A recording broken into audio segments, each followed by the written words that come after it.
Hello friend, નમસ્કાર. સ્વાગત છે તમારું ડિજિટલ ઇન્ફોર્મેશન ગ્રુપમાં. રોજ નવી નવી ઇન્ફોર્મેશન મેળવવા માટે અને અપડેટ રહેવા માટે ચેનલને લાઇક કરો, શેર કરો અને સબસ્ક્રાઈબ કરો. ચલો આજ કહીએ નવું છે. સ્વાગત છે તમારું. જોઈએ આપણે કે જે રીતે લોકડાઉન છે તો એની અંદર અત્યારે લોકડાઉન 4 આવી ગયું છે, બરાબર છે. તો એ 31 મે સુધી 4 લોકડાઉન છે એ ચાલવાનું છે.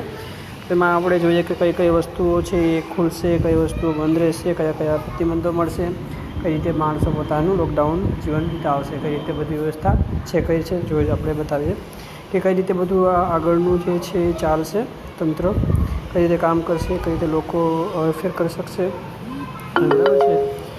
લોકો કઈ રીતે પોતાનું કામ આગળ વધારી શકશે, કયા કયા વ્યવસાયો બંધ રહેશે અને કઈ કઈ વસ્તુઓ કામ કરશે. તો 31 મે સુધી જે લોકડાઉન લંબાવવામાં આવેલું છે તેમાં શું શું બંધ રહેશે તેમાં આપણે જોઈએ તો તમામ જે કોસ્મોટિક તથા આંતરરાષ્ટ્રીય હવાઈ માર્ગ છે, બરાબર છે, રેલવે છે, મેટ્રો સર્વિસ છે, એ બધી બંધ રહેશે કે જે હેરફેર થઈ રહી છે, બરાબર છે, તે બી બધી બંધ રહેવાની છે. જે મોટી મોટી ફેક્ટરીઓ છે અને મોટા મોટા જે હવાઈ જહાજોની પરિસ્થિતિ છે એ બંધ રહેશે.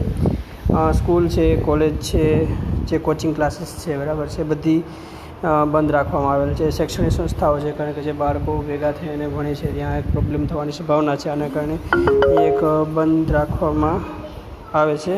જો કે ઓનલાઈન ચાલુ રાખાશે, જો શૈક્ષણિક સંસ્થામાં ઓનલાઈન કોચિંગ કરશે તો ચાલુ રાખવામાં આવશે.